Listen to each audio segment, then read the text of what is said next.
성경 말씀을 보겠습니다. 사무엘상 9장 1절과 2절입니다.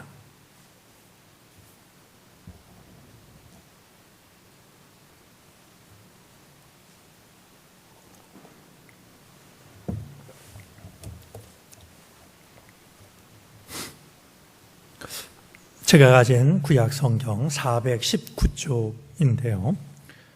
사무엘상 9장 1절과 2절 말씀입니다. 우리 한 목소리로 같이 말씀을 읽겠습니다. 베냐민 지파의 기스라 이르마는 유력한 사람이 있으니 그는 아비엘의 아들이요 스롤의 손자요 베고랏의 증손이요 아비야의 현손이며 베냐민 사람이더라. 기스에게 아들이 있으니 그의 이름은 사울이요 준수한 소년이라. 이스라엘 자손 중에 그보다 더 준수한 자가 없고 키는 모든 백성보다 어깨 위만큼 더 컸더라. 아멘. 네, 지난 한 주일 동안도 모두들 평안하셨는지 모르겠습니다. 우리 어르신들은 대개 백신 많이들 맞으신 것으로 알고 있는데요. 요즘 우리 시무 장로님들께서 주사를 맞고 계십니다. 우리 코로나가 언제 어떻게 끝날지 아무도 장담할 수 없지만 그래도 이런 과정을 통해서 우리들의 마음이 좀 더 가벼워졌으면 좋겠고요. 일상이 자유로워졌으면 좋겠습니다. 서로들 관심 가지시고 기도하셔서 이 백신 주사 맞는 과정 속에 어려움 겪는 사람이 따로 생기지 않도록 우리 서로 조심하고 또 관심을 기울이고 그럴 수 있었으면 좋겠습니다. 저도 다음 주 10일 날 이제 첫 번째 주사를 맞게 되는데요. 우리 많은 어르신들이 잘 끝내고 계셔서 한편 마음이 편안하기도 합니다. 하여튼 모든 과정을 주님께서 주관해 주셨으면 좋겠습니다.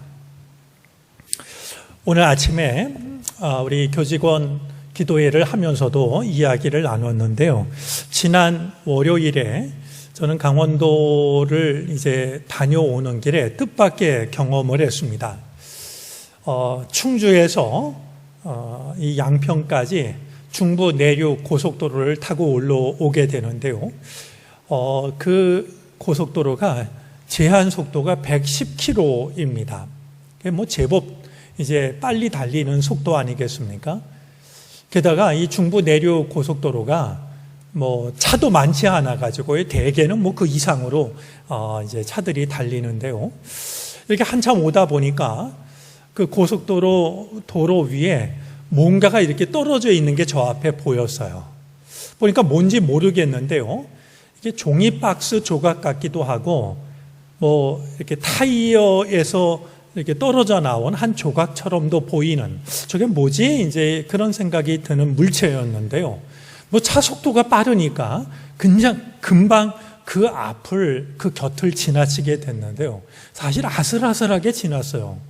근데 지나면서 보니까 이게 웬일이겠어요? 그 도로 위에 떨어져 있는 것은 떨어져 있는 게 아니라요. 사실은 오리 가족이었어요. 이 엄마 오리가요. 새끼들을 데리고 그 고속도로로 나와가지고요. 차들이 그냥 쌩쌩 달리니까 어쩔 줄을 모르고 이렇게 모여 있는 말이죠.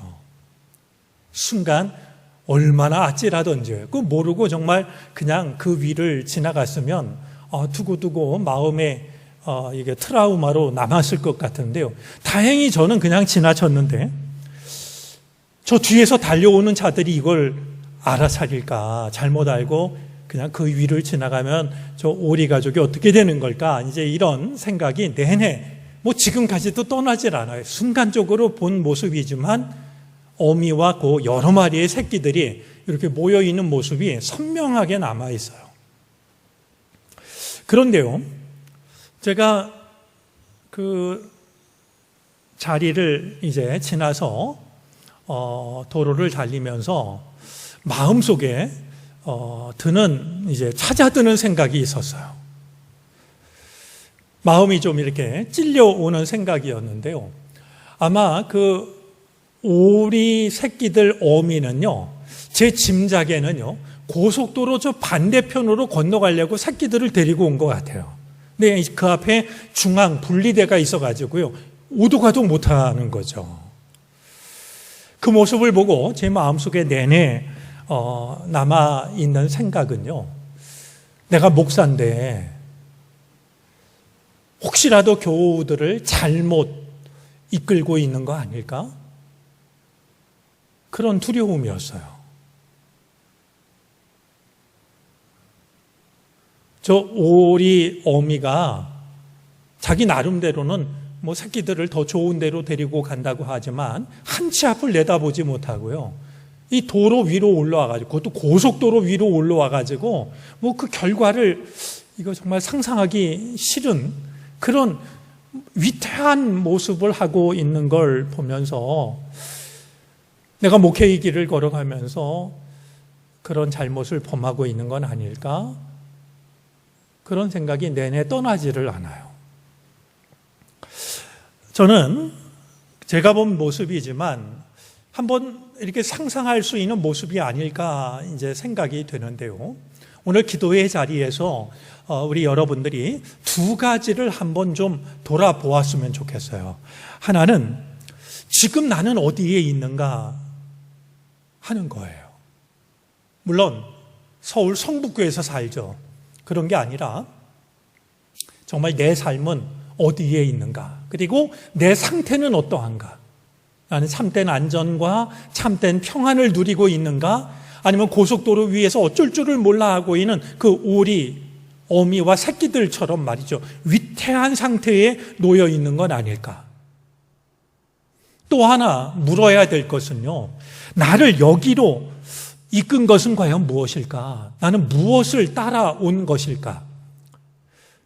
지금 내 상태가 굉장히 불안하고 위태한 상태라고 한다면 나는 무엇을 따라온 것일까? 이런 질문도 필요하지 않을까 하는 생각도 해봅니다. 고속도로에서 우연히 본 광경이지만 흔치 않은 광경이었다라고 여겨지는데요. 목회자인 저는 저대로 저 자신을 돌아보는 그런 계기가 되었는데, 오늘 기도회에 참석한 우리 모두도 지금의 내 모습, 내 상태는 어떠한가? 나는 지금 어디에 있는가? 그리고 나는 무엇을 따라온 것일까? 무엇을 따르고 있는 것일까? 우리 한번 우리 자신을 돌아보면서 주님 품에 새롭게 안기는 복된 시간이 되어졌으면 좋겠습니다.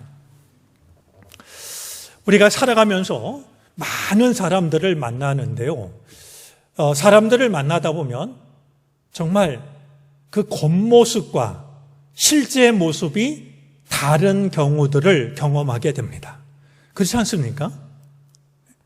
굉장히 순한 사람인 줄 알았는데 굉장히 거친 사람도 있고요, 굉장히 약한 사람인 줄 알았는데 실제로 굉장히 강한 사람일 때도 있어요.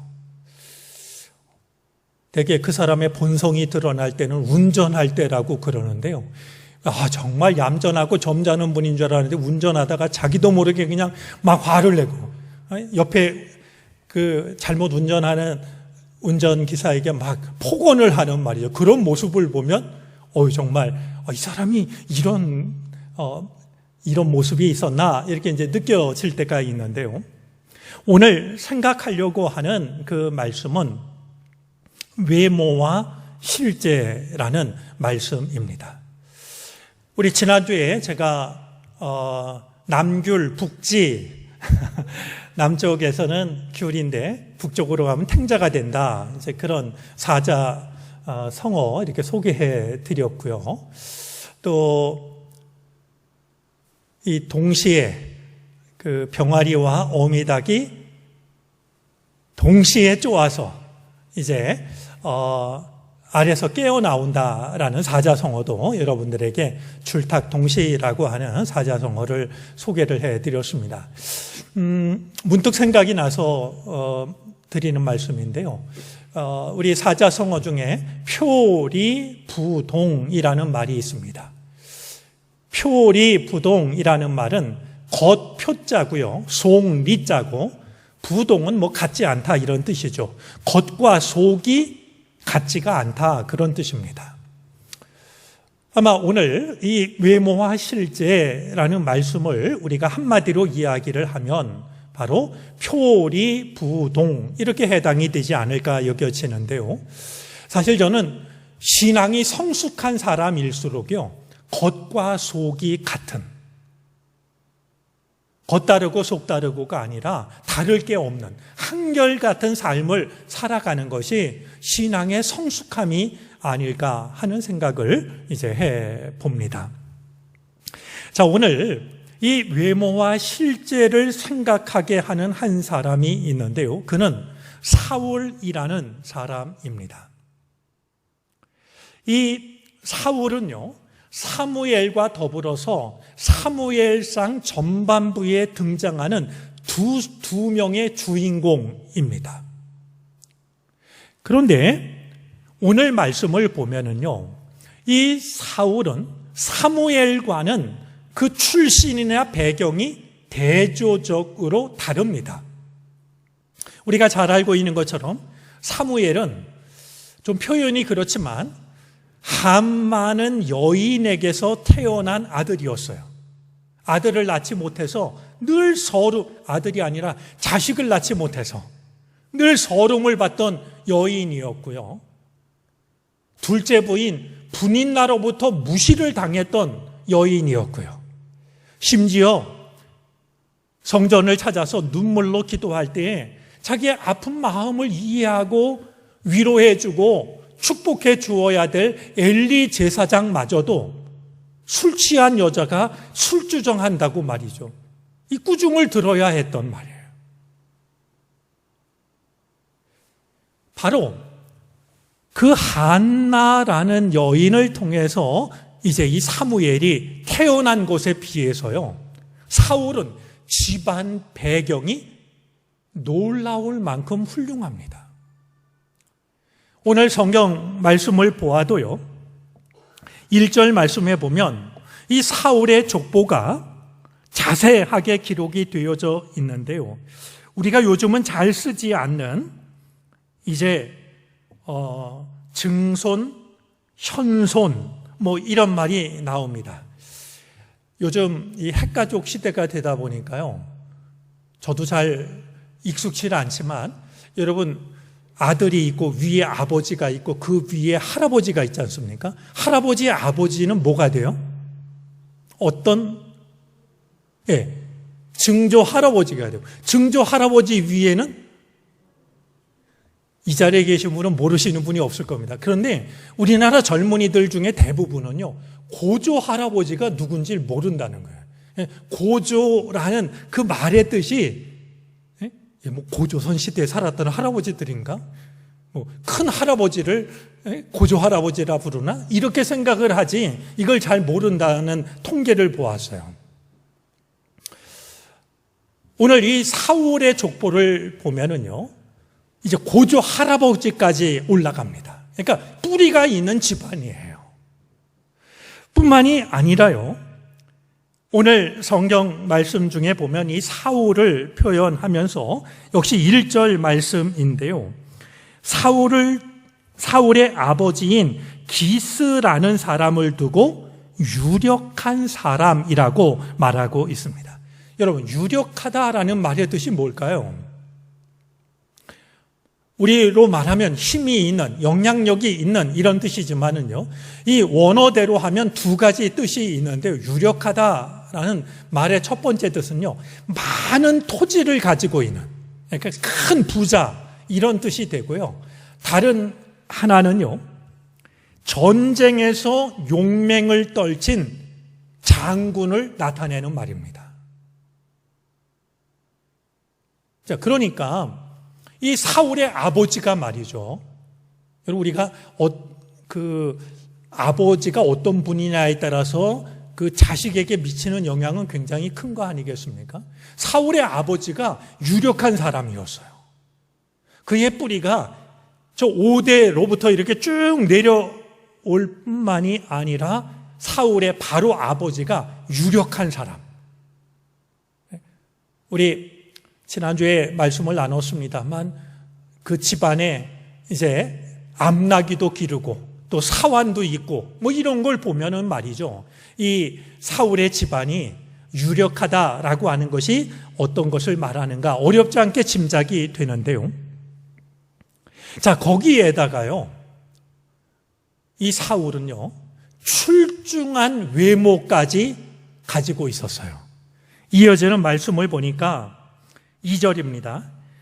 기스에게 아들이 있으니 그의 이름은 사울이요 준수한 소년이라고 했는데 소년이라는 말은 젊은이라는 이런 뜻입니다. 그러니까 얼굴이 굉장히 빼어나게 잘생긴, 근데 그것뿐만이 아니라 이스라엘 자손 중에 그보다 더 준수한 자가 없고 키는 모든 백성보다 어깨 위만큼 더 컸더라 그랬습니다. 여러분, 이건 우리 시대에도요, 키 작은 사람들보다는 키 큰 사람을 선망하는 경향이 있지만 이 성경이 기록되던 당시에는요, 그의 외모, 그의 체구, 이것은 단순한 하나의 외모가 아니었어요. 그가 얼굴도 잘생겼고 키도 컸다라고 하는 것은요, 그가 매우 뛰어난 사람이었다라고 하는, 비범한 사람이었다라고 하는 것을 나타내고 있는 거예요. 자, 집안 배경도 든든하죠. 사울 자신도 잘생겼을 뿐만 아니라 이 키도 말이죠, 온 백성들보다도 어깨 위만큼은 컸다고 했으니 말이죠, 그가 얼마나 한눈에 봐도 평범하지 않은 말이죠, 매우 비범한 사람인가 하는 것을 짐작을 하게 됩니다. 자, 거기에다가 또 한 가지 빠뜨릴 수 없는 배경이 있습니다. 자, 그것은 오늘 성경 말씀을 보니까요, 9절 말씀에 보면 2번이나 반복되고 있는 것이 있는데요, 바로 그가 베냐민 지파 사람이라는 겁니다. 여러분, 이스라엘의 12지파 중에서요, 베냐민 지파는요, 가장 작은 지파입니다. 자, 그런데 가장 작은 지파였기 때문에 이것이 사울에게 좋지 않은 조건이 됐을까요? 그렇지가 않아요. 여러분, 이 이스라엘 12지파 중에 보면은요, 남쪽에는 남쪽을 대표하는 유다 지파가 있었고요, 북쪽에는 북쪽 지파를 대표하는 에브라임 지파가 있었어요. 만약에 첫 번째 왕을 세우면서요, 유다 출신의 왕이 세워진다든지 에브라임 출신의 왕이 세워지면은요, 온 이스라엘이 통합될 수가 없었어요. 통합되기가 어려웠어요. 그런데 놀랍게도 사울은요, 베냐민 출신, 다른 지파들이 볼 때 안심해도 좋을 만큼, 그러니까 강한 지파에서 왕이 나오면 말이죠, 또 다른 강한 지파에서 반발을 할 텐데, 그렇지 않은 가장 작은 지파에서 왕이 세워진다고 하면, 그래, 우리가 도와줄게, 얼마든지 이스라엘 12지파를 하나로 모을 수 있는 좋은 자리에 있었다라는 것이에요. 자, 그렇게 생각을 해보면 오늘 말씀 제목대로 하자면 이 사울의 외모, 사울의 조건은 무엇 하나 정말 나쁜 것이 없는 말이죠.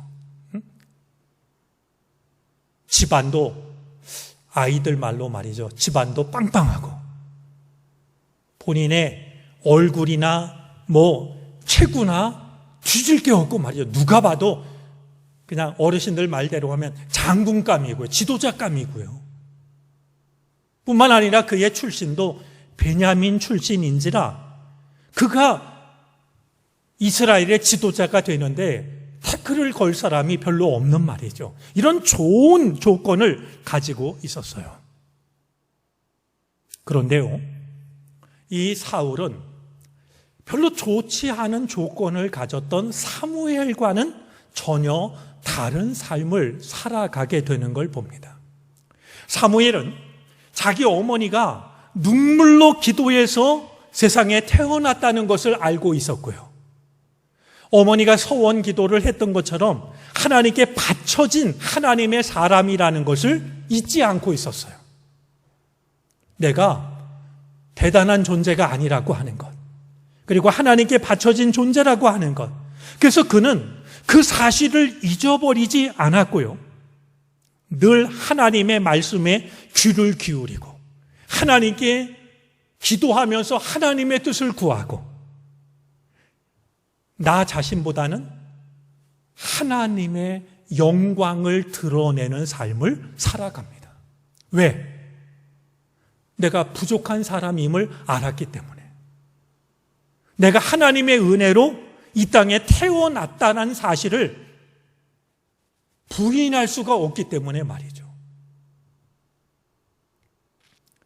사무엘은 자신이 대단한 존재가 아니라고 하는 것, 하나님의 은혜로 태어났고 하나님의 사람으로 부르심을 받았다라고 하는 이 마음을 가지고 언제라도 하나님의 뜻에 귀를 기울였고 하나님 앞에 기도했고 백성들 앞에서도 나를 드러내는 대신에 하나님을 드러내는 한결같은 삶을 살아가요.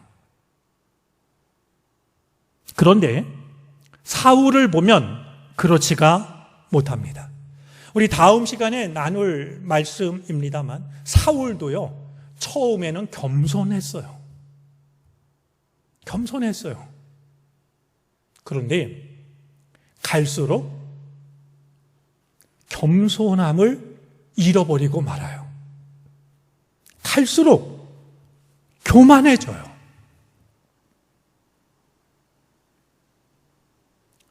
아마 이 사울이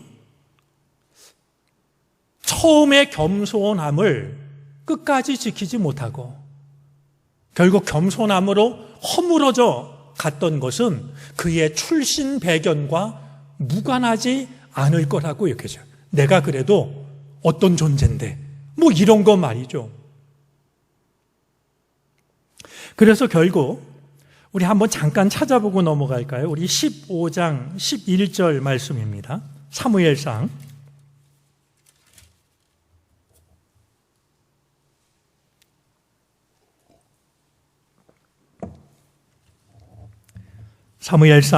15장 11절 우리 한번 같이 읽겠습니다.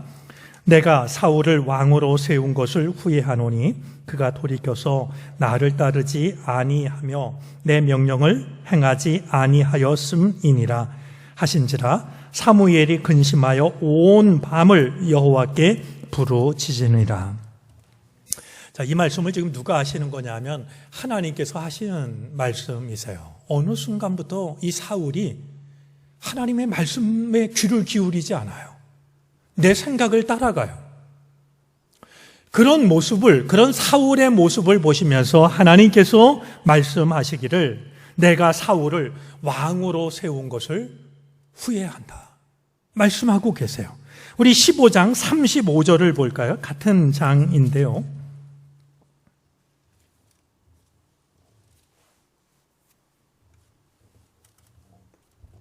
35절 같이 한번 읽겠습니다.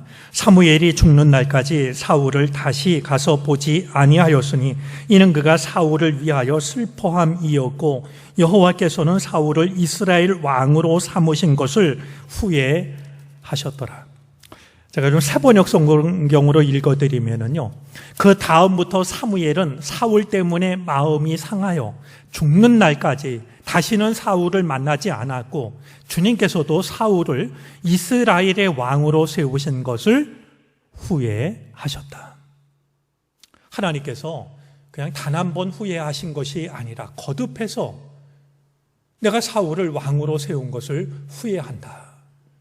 그렇게 말씀하고 있고 하나님의 사람인 이 사무엘조차도 다시는 이 사울을 만나지 않고 있는 이런 모습을 보게 됩니다. 자, 오늘 이 사무엘과 사울 앞에서요, 우리가 우리들의 환경을 한번 돌아보았으면 좋겠어요. 여러분들의 삶의 환경, 믿음의 환경은 어떠신지요? 하나님을 믿기 좋은 환경 속에서 살아가고 계십니까? 아니면 하나님을 믿기 참 어려운 환경 속에서 살아가고 계신지요? 우리 시간이 정해져서 여러분들 그 이야기를 다 들을 수는 없지만요, 한 가지 분명한 사실이 있어요. 여러분, 지금 이 지구상에는요, 마음에는 원하지만 정치적인 조건 때문에 하나님을 믿지 못하는, 하나님을 믿어도 표시하지 못하는 사람들이 굉장히 많이 있다는 거예요. 우리나라 역사 속에서도요, 하나님을 믿으면 목숨을 걸어야 되는 이런 시절이 있지 않았습니까? 원등 주작이 쓴 침묵이라는 소설에 보면요, 일본에서 15세기에 예수님 성화를 갖다 놓고요, 그리스도인들을 붙잡아서 끌고 와가지고는 성화를 밟고 지나가게 하는 거예요. 그러면 살려주고 성화를 밟지 않으면 가차없이 죽이는 말이죠.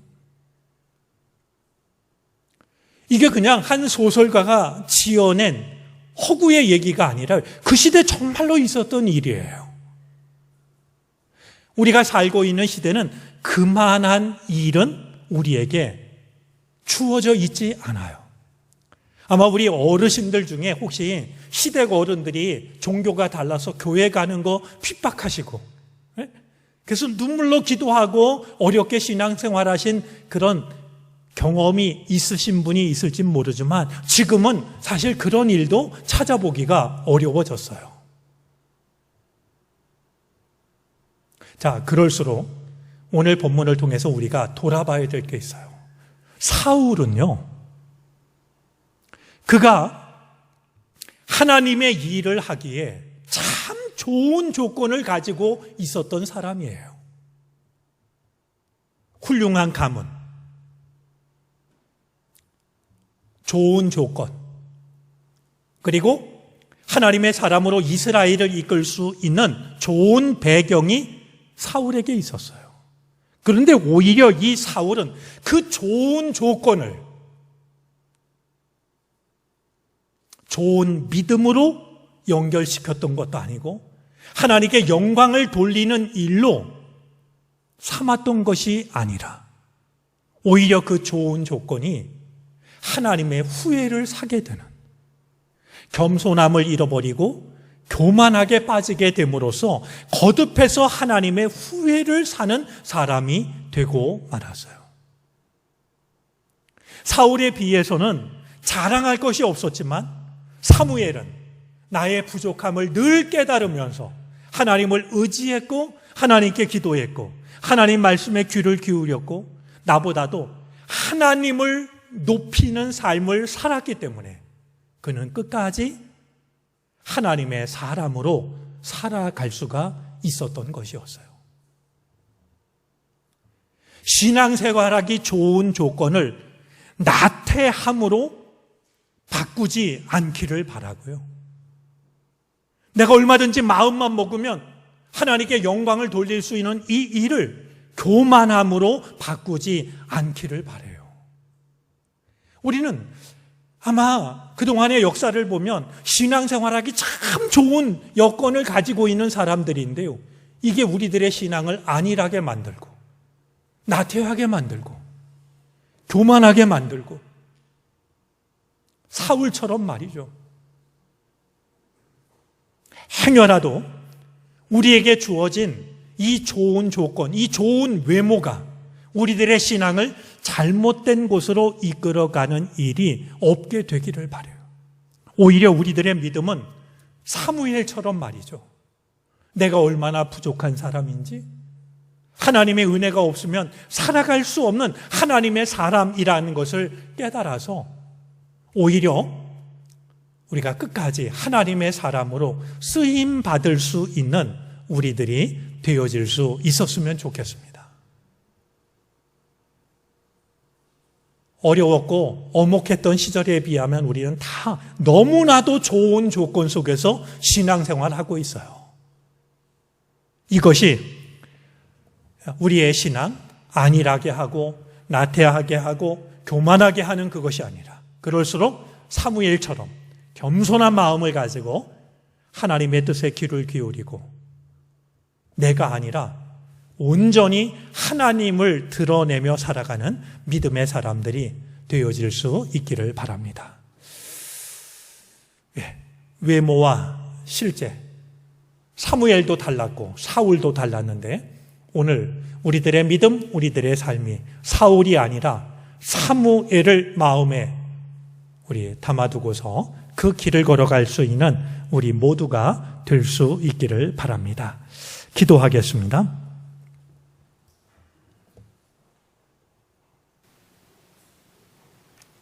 예수 믿으면 핍박받고, 예수 믿으면 집에서 쫓겨나고, 때로는 예수 믿으면 목숨을 잃어버리는 엄혹한 시절도 있었지만, 오늘 우리에게 주어진 시간들은 너무나도 믿음 생활하기 좋은 시간들입니다. 하지만 주님, 이 좋은 조건이 우리들의 믿음을 나태하게 하거나 안일하게 하거나 교만하게 하는 일이 없게 해 주시기를 바라고 원합니다. 우리로 하여금 하나님 없이는 살아갈 수 없는 하나님의 사람이라는 그 믿음, 그 마음 갖게 하여 주셔서 내가 아니라 하나님을 드러내는 그 삶을 살아가게 해 주시기를 바라고 원합니다. 이 밤 주님 앞에 나와 싸우리 우리가 드리는 찬양과 기도를 받으시고 응답하여 주시옵소서. 성령께서 임재하여 주시사 이 밤 우리들의 마음을 주님 앞으로 인도해 주시옵소서. 예수 그리스도의 이름으로 기도를 드립니다. 아멘.